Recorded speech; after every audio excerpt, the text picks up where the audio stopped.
अस्सलाम वालेकुम। Welcome to my channel voice over by Amna Shah. I hope कि आप खुश होंगे। कहानी शुरू करने से पहले आपसे रिक्वेस्ट है कि अगर आपको मेरा कंटेंट पसंद आता है तो प्लीज़ मेरे चैनल को सब्सक्राइब करें। आइए कहानी का आगाज़ करते हैं। एक दिन मेरा सबसे छोटा बेटा मुझसे बोला, अब्बू जी, इतने ज़्यादा और इतने सनसनीखेज़ वाक़यात सिर्फ आपकी ही ज़िंदगी में क्यों पेश आए हैं? कभी तो मुझे शक होता है कि आप ये कहानियाँ खुद घड़ लेते हैं। तुमने शायद मेरी लिखी हुई तमाम कहानियाँ नहीं पढ़ी, मैंने अपने बेटे से कहा। मैंने एक कहानी में इस बात का जवाब तफसील से दिया है, तुम भी सुन लो और देख लो बेटे।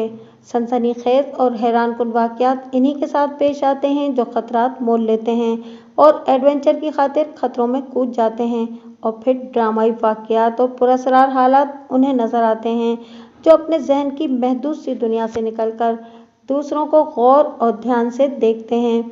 मैंने तमहीद लंबी कर दी है। एक बात और कहूँगा, मेरे सीने में अभी कई राज दफन हैं। कुछ ऐसे हैं जो मेरे साथ कब्र में ही जाएंगे और कुछ ऐसे हैं जो मैं मौका महल देखकर फाश करता जा रहा हूँ। आज एक बात और याद आ गई है, यह भी किसी हद तक राज की ही बात है। मुझे अभी भी याद आता है कि हम हस्बे मामूल शिकार को निकले थे। मुझे आज भी याद है कि बकरा ईद के 3 या 4 दिन गुजर चुके थे और मौसम सर्दियों का था। 15-16 लड़के और 8-9 कुत्ते थे। गंदम की फसल उठ रही थी। कुर्बानी का गोश्त इतना खा लिया था जिसे गांव में रहकर हजम नहीं किया जा सकता था। बाहर निकलना और भागना दौड़ना नागुज़ीर हो गया था। मैंने आपको पहले भी बताया है कि मेरा इलाके में खड्ड, नाले, घाटियाँ और टीलों का इलाका है। कहीं आप ऐसी बुलंदी पर जा रहे हैं कि दूर कश्मीर के बर्फपोश पहाड़ नजर आएंगे और कहीं आगे जाकर आप घाटी उतरेंगे तो आप किले जैसी दीवारों में घिरे हुए होंगे। हम खड्ड नाले फलांगते हुए आगे बढ़ते जा रहे थे। अब हमारे सामने वीरान इलाका था। कोई गांव नजर नहीं आता था। कहीं कहीं टीले थे और एक तरफ सिलों वाली चट्टान थी जो कुछ दूर तक चली गई थी। हम सब ऊपर चले गए, कुत्ते भी ऊपर आ गए। हम चट्टान की तरफ जा रहे थे, खरगोशों वाली जगह। बताने वाले ने बताया था कि रास्ते में सिलों वाली चट्टान आएगी। हम चट्टान के करीब पहुंचे तो उसके सामने जो टीला था उसके पीछे से 2 आदमी और निकले और उनके पीछे एक घोड़ी निकली। घोड़ी की भागदौड़ इन 2 आदमियों में से एक ने पकड़ रखी थी और घोड़ी पर एक औरत सवार थी। एक आदमी ने तो घोड़ी की बाग पकड़ रखी थी और दूसरे आदमी ने एक कुत्ते की जंजीर पकड़ी हुई थी।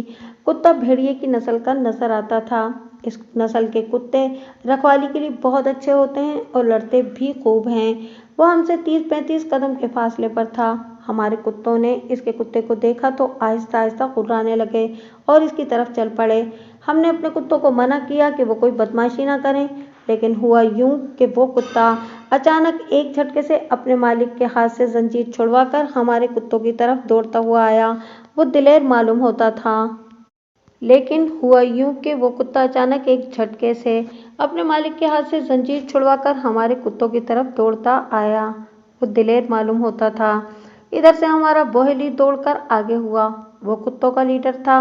वो इस कुत्ते की तरफ दौड़ा, उधर से वो कुत्ता दौड़ता आया। बोहेली ने उस पर हमला कर दिया। वो कुत्ता मुकाबले में डट गया। उधर से उसका मालिक इधर आया। इधर से हम आगे बढ़े कि कुत्तों को छुड़ा दें। पेशतर इसके कि हम पहुंचते हमारे तमाम कुत्ते इस अकेले कुत्ते पर टूट पड़े। हमारे कुत्ते अपने लीडर की तौहीन बर्दाश्त नहीं किया करते थे। इस कुत्ते ने भाग निकलने में ही खैरियत समझी। हमारे कुत्ते उसके ताक़ुब में गए। वो घोड़ी के नीचे चला गया। घोड़ी रुकी हुई थी। हमारे कुत्तों ने इस कुत्ते की घोड़ी के नीचे जाके उसको पकड़ लिया। घोड़ी ऐसे बुरी तरह बिदकी कि भागने लग गई। जिस आदमी ने बाग पकड़ी हुई थी उसने घोड़ी को काबू में रखने की बहुत कोशिश की, लेकिन कुत्ते उस आदमी की टांगों से भी ऐसे टकराए कि वो खुद गिर पड़ा और उसके हाथ से बाग छूट गई और घोड़ी एक तरफ दौड़ पड़ी। घोड़ी को रोको ओए, हमारे किसी साथी ने चिल्लाकर कहा। ये लड़की गिर पड़ेगी तो मारी जाएगी। हमारे कुछ साथी घोड़ी के पीछे दौड़ पड़े और बाकी अपने कुत्तों को जंजीरें डालकर काबू में लाने लगे। मैं घोड़ी को रोकने वाली पार्टी में था। हम 5-6 लड़के थे। घोड़ी को हम दाएं बाएं और आगे को फैलकर रोकने की कोशिश कर रहे थे। इसकी सवार जवान लड़की थी, वो चीख चिल्ला रही थी। अल्लाह ने इस पर यह करम किया कि घोड़ी का रुख चट्टान की तरफ हो गया और चट्टान ने उसे रोक लिया। दाएं और बाएं हम थे, इसलिए घोड़ी दाएं और बाएं को नहीं जा सकती थी। हमने घोड़ी को पकड़कर उसे थपकियां दी और लड़की को तसल्लियां दी। लड़की का तो बुरा ही हाल था। वो गंदमी रंग की खूबसूरत लड़की थी। इससे इसका गांव पूछा तो वो आंखें फाड़े हमें देखती रही। हम समझे कि वो खौफजदगी की वजह से अभी बोल नहीं पा रही है। हम सब ने बारी बारी उसे कहा कि दिल से डर उतारते और खुदा का शुक्र अदा करे कि वो घोड़ी से गिरी नहीं। तुम पोठोहारन होकर इतनी ज्यादा डरी हुई हो, मैंने कहा। इतनी बुजदिली? बंगाल, कुछ देर बाद उसने कहा। हम बंगाली। वो बंगालन थी। हम इससे कुछ और पूछना चाहते थे, लेकिन इसके साथ का एक आदमी चट्टान की दूसरी तरफ से दौड़ता हुआ आया। इसे देखकर लड़की हमारे पीछे हो गई। नहीं, उसने डरे हुए लहजे में कहा। नहीं जाना, साथ नहीं जाना, नहीं जाना। हमारे लिए ये कोई हैरत वाली बात नहीं थी कि बंगाल की लड़की पोठोहार के इलाके में कैसे आ गई है। ये भी आपको बता दूंगा। हम अभी तक यही समझ रहे थे कि लड़की डरी हुई है और घोड़ी पर नहीं बैठना चाहती। हमने इस आदमी से कहा कि ये घोड़ी से डर गई है, इसे पैदल ले जाओ। उसने लड़की का बाजू पकड़कर प्यार से कहा। आओ चलें, अब घोड़ी पर न बैठना। लेकिन लड़की अपना बाजू छुड़ाकर हमारे पीछे हो गई। वो इस आदमी के साथ नहीं जा रही थी। हम इसे बहला फुसलाकर उधर ले गए जहां से कुत्तों ने घोड़ी को भगाया था। हमारे साथियों ने कुत्तों को जंजीरें डाल ली थीं। हमें तवक्को थी कि जिस कुत्ते ने हमारे कुत्तों को मुश्तइल किया था, इसका मालिक नाराजगी का इजहार करेगा। लेकिन उसका अंदाज दोस्ताना और शरीफाना था। लिबास और अंदाज से वो ऊंची जात का मोअज़्ज़िज़ आदमी लगता था और वो जिंदा मिजाज भी मालूम होता था। उसने कुत्तों की लड़ाई की बात मज़ाहिया अंदाज में की। अच्छा दोस्तों, इस मोअज़्ज़िज़ आदमी ने हमारी तरफ हाथ बढ़ाकर कहा। अच्छा शुगल हो गया, अब चलते हैं। शुक्र है हमारी लड़की बच गई है। ये तुम्हारी हिम्मत थी कि घोड़ी को रोक लिया, वरना लड़की की जान खतरे में आ गई थी। इसने हम सबसे हाथ मिलाया और जब लड़की से चलने को कहा तो लड़की फिर हमारे पीछे हो गई। अब उसने हाथ जोड़कर रोना शुरू कर दिया। इस मोअज़्ज़िज़ आदमी ने बड़े गुस्से से इसे उठने को कहा। लड़की हमारे एक साथी की टांग से लिपट गई। नहीं जाना, लड़की वावेला करने लगी। नाई नाई, हम अशरफ का बीवी, ये नाई नाई। लड़की टूटी फूटी उर्दू और इशारों में हमें समझाने की कोशिश कर रही थी कि वो इन दो आदमी के साथ नहीं जाएगी और वो अशरफ की बीवी है। इसके इशारों से मैं तो यही समझ रहा था कि इसके साथ ज़बरदस्ती और जबर हो रहा है। मैंने इन दोनों आदमियों से पूछा कि ये मामला क्या है। तुम सब अपने शिकार को जाओ यारो, मोअज़्ज़िज़ आदमी ने हमें कहा।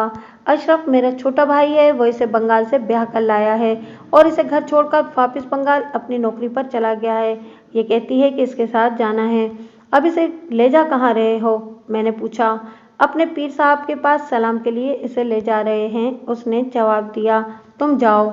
लड़की ने शायद इसकी बात समझ ली थी। उसने फिर वावेला बपा कर दिया। नाई नाई, झूठ झूठ, और हमारी टांगों के साथ लिपटी हाथ जोड़ती और रोती थी। आजकल तो लोगों के सामने एक आदमी कत्ल हो रहा हो तो लोग मुंह फैल लेते हैं और वहां से खिसक जाते हैं। मौके के गवाह भी गवाही देने से इनकारी हो जाते हैं। हमारी नौजवानी के दौर की बात कुछ और थी। किसी घर के अंदर कोई शोर शराबा उठता था तो पड़ोसी दौड़कर पहुंचते और देखते थे कि घर वाले खैरियत से तो हैं। वो अंग्रेज़ों का किरदार था कि अपने कानून की तौहीन बर्दाश्त नहीं करते थे। और लोगों में इखलाक और किरदार था कि एक दूसरे को किसी मुश्किल और मुसीबत में देखकर नजरें फेर नहीं लिया करते थे। हमें इस बंगाली लड़की के मुतालिक शक होने लगा कि मामला गड़बड़ वाला है। हमने इन दोनों आदमियों पर जरा शुरू कर दी। मैंने जिस आदमी को मोअज़्ज़िज़ कहा है वो गुस्से में आ गया। इस आदमी की उम्र 35-36 साल थी। उसका साथी उससे 4-5 साल छोटा था। होश करो लड़कों, इस मोअज़्ज़िज़ आदमी ने कतरे गुस्सीली आवाज में कहा। तुमने तो यूं तफ्तीश शुरू कर दी है जैसे तुम सब थानेदार और हवलदार हो और हम चोर हैं। मैं तुम्हें कह चुका हूँ, खिसको यहाँ से। तुम सर चढ़ते चले जा रहे हो। ये हमारी अपनी लड़की है। फिर तुम्हारे साथ जाती क्यों नहीं, मेरे दोस्त अफजल ने पूछा। जाती है या नहीं जाती, उसने कहा। तुम इसके मामे चाचे लगते हो। हमें मुश्तइल करने के लिए मामे चाचे कह देना ही काफ़ी था। इसके साथ बंगालन का वावेला और उसका हमारी टांगों के साथ लिपट लिपट जाना, हाथ जोड़ना और रो रो कर कहना, हम नहीं जाना, हम अशरफ का बीवी, हम नहीं जाना। तुम जो कोई भी हो, मेरे दोस्त शहबाज ने कहा, और जहाँ कहीं के भी रहने वाले हो, हमें परवाह नहीं। इस लड़की को हम नहीं जाने देंगे। हमें असल बात बता दो। यहाँ से हमारे दरमियान तलखी पैदा हो गई। हमारा लहू पहले ही गर्म था। हमने लड़की को अपनी पनाह में ले लिया और इन आदमी से कहा कि हम लड़की को थाने ले जाएंगे और वो थानेदार की इजाज़त से लड़की को ले जाएं। तुम अपनी मौत को आवाज़ें दे रहे हो, इनमें से एक ने कहा। हमने अपने गांव में जाकर बता दिया कि तुमने हमारी लड़की हमसे छीनी है तो गांव का बच्चा बच्चा लाठियां और कुल्हाड़ियां लेकर पहुंच जाएगा और तुम्हारी बोटी भी नहीं मिलेगी। बिस्मिल्लाह बिस्मिल्लाह, मैंने कहा। जाओ और गांव वालों को साथ लेकर आ जाओ। मैंने अपने दोस्तों से कहा, बैठ जाओ भाइयों। वो कुछ और ही बातें करने लगा। इस ड्रामे का एक और पर्दा उठा जो बिल्कुल ही गैर मुतवक्के था, और ये बहुत ही अजीब इत्तेफाक था। बंगालन की किस्मत अच्छी थी, और या फिर वो इतनी नेक लड़की थी कि खुदा ने उसे मदद भेज दी। ये मदद पुलिस की सूरत में थी। करीब से एक रास्ता गुजरता था जो जरा आगे जाकर नीचे चला जाता था। वहां से इलाके का थानेदार ऊपर उठता हुआ नजर आया और बाद में उसका घोड़ा भी नजर आ गया। फिर इसके पीछे एक हेड कांस्टेबल और कांस्टेबल उभरे। इनके साथ किसी गांव के 3-4 आदमी थे। ये भी ठीक रहा। हमारे एक साथी ने कहा, पुलिस यहीं आ गई है। मुझे आज तक याद है मैंने इस आदमी को देखा जिसे मैंने मोजिस कहा है। उसके चेहरे पर घबराहट और बेचैनी आ गई थी। वो अपने साथी की तरफ और साथी उसकी तरफ देख रहा था। दोनों खड़े थे। दोनों ने मुड़कर पीठें रास्ते की तरफ कर दी। बैठ जाओ भाई, मोजिस आदमी ने हमें कहा। इन्हें गुजर जाने दो, फिर तुम्हें इस लड़की की असल बात बताएंगे। बड़ी मजे की बात है। हम में से कोई भी न बैठा और हम सब पर खामोशी तारी हो गई। थानेदारों का बड़ा रोब हुआ करता था। ये थानेदार जो चला आ रहा था इस देहाती इलाके का थानेदार था। वो हमारी तरफ देखता हुआ आ रहा था। वो जरा करीब आ गया तो बंगाली लड़की अचानक उठी और थानेदार की तरफ दौड़ पड़ी। थानेदार ने घोड़ा रोक लिया। हम सब उधर देख रहे थे। लड़की ने थानेदार के पास पहुंचकर उसकी टांग पकड़ ली और बोलना शुरू कर दिया। उधर ये दोनों आदमी आहिस्ता आहिस्ता सिरकते एक तरफ हो गए। करीब एक टीला था। दोनों दौड़कर उसके पीछे छुप गए। ओए देखो ओए, हमारे किसी साथी की आवाज़ सुनाई दी। वो दोनों गायब हो गए हैं। 3 लड़कों ने टीले के पीछे देखा तो वो दोनों वहां से भाग उठे।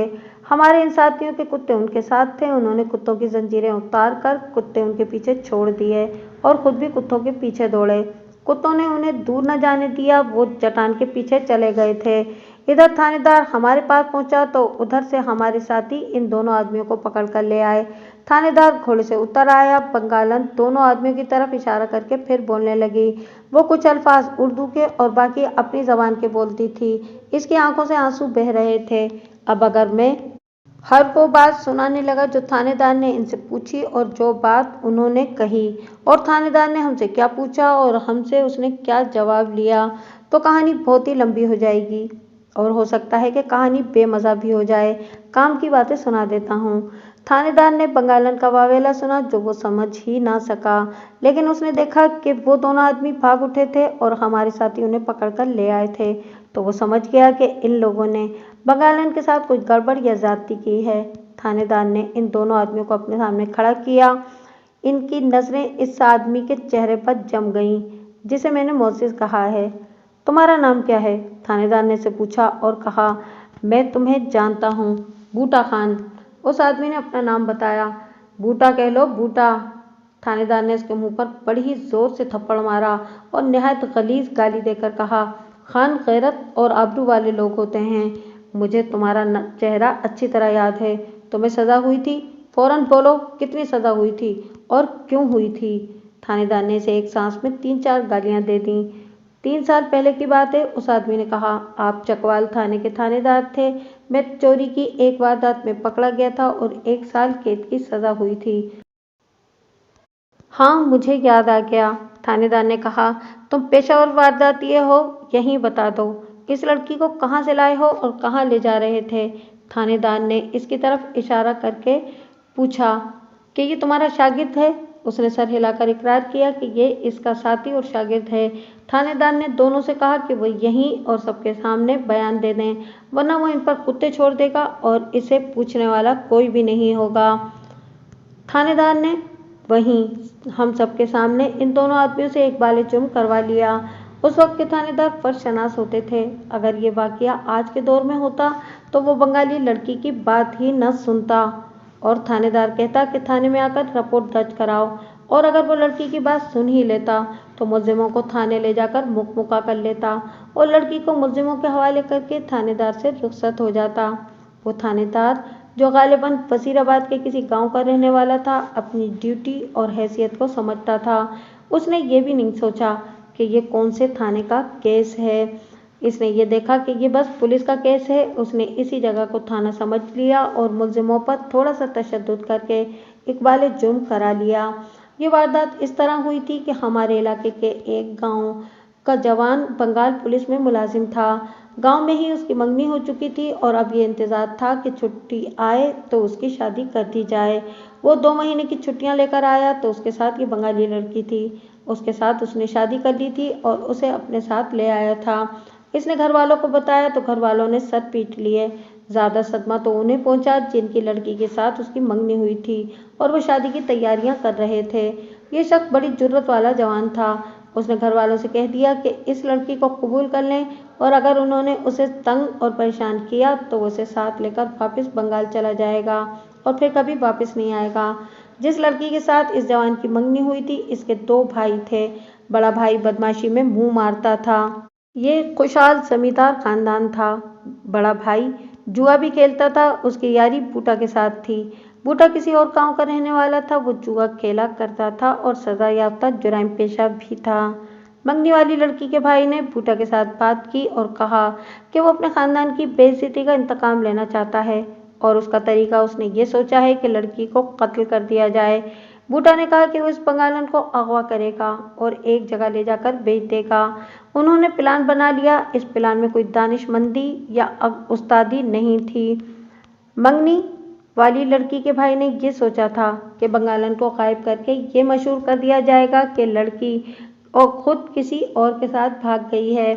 इस प्लान पर अमल दरामद बहुत ही मुश्किल था, लेकिन अल्लाह ताला जब चाहता है कि काम हो जाए तो उसके लिए खुद ही हालात पैदा होते चले जाते हैं और ये काम या हादसा या वाकया हो जाता है। अगवा की रात इनके गांव में एक शादी का हंगामा था। वहां बिजली का चिरागा तो था नहीं कि गांव में रोशनी ही रोशनी होती। सिर्फ शादी वाले घर में रोशनी थी। सारा गांव इस शादी में शरीक था। बंगाली लड़की भी 2-3 लड़कियों के साथ इस हंगामे में शामिल थी। स्वांगे भी आए हुए थे जिनका तंजो मजाका और फिर गाने बजाने का प्रोग्राम सारी रात चला करता था। ये इतना दिलचस्प हुआ करता था कि लोग उसमें गुम हो जाया करते थे। बूटा वहां पहुंच गया था। उसके साथ उसका साथी था। दोनों गांव से कुछ दूर छुपे रहे थे। बंगाली लड़की का खामिद उस रात गांव में नहीं था। वो जेहलम या रावलपिंडी के करीब किसी गांव में अपने एक दोस्त की शादी पर चला गया था। उसने 3-4 दिन वहीं गुजारने थे। बूटे ने एक औरत की खिदमत हासिल कर रखी थी। आधी रात से जरा पहले वो औरत बंगाली लड़की को वरगलाकर एक तरफ ले गई। बूटा और उसका साथी तैयार थे। उन्होंने लड़की के मुंह पर कपड़ा बांधा और उसे कत्ल की धमकियां देते हुए घोड़ी पर बिठाकर ले गए। रास्ते में वो वीराने में रुके। उन्होंने लड़की का मुंह खोल दिया, छुरी और खंजर से उसे बहुत डराया, उसकी आबरूरेजी भी की और उस पर दहशत तारी हो गई। वहां से वो सहरे के वक्त चले। उनका रुख चकवाल की तरफ था, लेकिन रास्ते में हमारे कुत्ते आ गए और एक मजलूम लड़की की मदद के लिए खुदा ने एक फर्शनास थानेदार को वहां जंगल बयाबा में भेज दिया। वो थानेदार दोनों मुलजिमों को, बंगाली लड़की को और हम सबको थाने में ले गया। मुलजिमों की निशानदही पर इस औरत को भी थाने बुलवाकर हिरासत में ले लिया गया। बंगाली लड़की की गुमशुदगी की रिपोर्ट अभी तक थाने नहीं दी गई थी। अजीब बात यह हुई कि मंगनी वाली लड़की के जिस भाई ने बूटा और उसके साथी को बंगाली लड़की के अगवा के लिए कहा था, उसे गिरफ्तार नहीं किया गया था। इसे शामिल तफ्तीश किया गया था, लेकिन इसके खिलाफ मुकदमा नहीं बनता था। वजह यह मालूम हुई थी कि वो इस जुर्म में अमली तौर पर शामिल नहीं था। किसी को ये कहना कि तुम ये जुर्म करो और खुद इसमें शामिल ना हो तो वो जुर्म नहीं होता। अलबत्ता वो इस जुर्म में मुजरिमों की मदद अमली तौर पर करे तो वो सज़ा का हकदार ठहरता है। ये देखें कि उस दौर में मुकदमों का फैसला कितनी जल्दी होता था। तीनों मुलजिम इकबाली हो गए थे। गवाह मौजूद थे। 4 माह मुकदमा चला। بوٹا اور اس کے ساتھی کو اغوا اور آبرو ریزی کے جرائم میں 7 سال سزا قید ہوئی۔ اس عورت کو جو بنگالی لڑکی تھی اور اس کو جو عورت دھوکے میں بوٹا اور اس کے ساتھی تک لے گئی تھی 3 سال سزائے قید ملی تھی۔ میری ساری شکار پارٹی اس کیس میں گواہ تھی۔ ہمارے لیے سیر سپاٹے کا بہت اچھا انتظام کیا گیا تھا۔ ہم ہر پیشی پر راولپنڈی جاتے تھے اور ہمیں کورٹ سے خرچہ ملتا تھا۔ بنگالی لڑکی کے خاوند کی چھٹی 2 مہینے کی تھی، لیکن اسے مقدمے تک سرکاری طور پر روک دیا گیا تھا۔ ان لوگوں کا گاؤں ہمارے گاؤں سے زیادہ 12-13 میل دور تھا۔ مقدمے کے فیصلے کے بعد 2-2.5 مہینے ہم نے سنا کہ منگنی والی لڑکی کا بھائی مقدمے کے خاتمے کے تیسرے روز قتل ہو گیا تھا اور قاتل کا سراغ نہیں ملا۔ تقریباً 20 سال گزر گئے۔ پاکستان معرض وجود میں آ چکا تھا۔ بنگالن کا خاوند پنشن پر گھر آ چکا تھا۔ ایک روز اس قتل کا راز مجھ تک پہنچ گیا۔ ہوا یوں تھا کہ بنگالن کا خاوند مقدمہ ختم ہونے کے تیسرے دن بیوی کو ساتھ لے کر بنگال کو روانہ ہوا۔ تیسری رات منگنی والی لڑکی کے بھائی کی لاش کھیتوں سے ملی۔ اس کے گلے میں رسی ڈال کر مارا گیا تھا۔ اسی نے بوٹے سے کہا تھا کہ اس بنگالن کو غائب کر دو۔ راز یہ کھلا کہ بنگالن کا خاوند اسے ساتھ لے کر بنگال کے لیے روانہ ہوا تھا، لیکن اس نے ریل گاڑی کا ٹکٹ جہلم کا لیا تھا۔ وہاں اس کا ایک دوست پنجاب پولیس میں تھا۔ اس نے بیوی کو اس کے گھر چھوڑا اور واپس اپنے گاؤں آیا، لیکن گاؤں میں داخل نہ ہوا۔ اس نے اپنے ایک ہم عمر رشتے دار سے پہلے ہی کہہ دیا تھا کہ وہ مقتول کو فلاں رات اور فلاں وقت باہر کھیتوں میں لے آئے۔ یہ پلان کامیاب رہا۔ بنگالن کا خاوند پہنچ گیا۔ مقتول اس کے رشتے دار کے ساتھ مطلوبہ جگہ موجود تھا۔ قاتل نے اس کے گلے میں رسی ڈالی اور اسے مار کر واپس چلا گیا جہلم، اور وہاں سے وہ ریل گاڑی میں بیٹھا اور بنگال چلا گیا۔ بنگالن کو غائب کرانے کا اصل مجرم تو یہی تھا، لیکن قانون نے اسے مجرم تسلیم نہ کیا۔ بنگالن کے خاوند کی غیرت نے اسے خود سزائے موت دے دی۔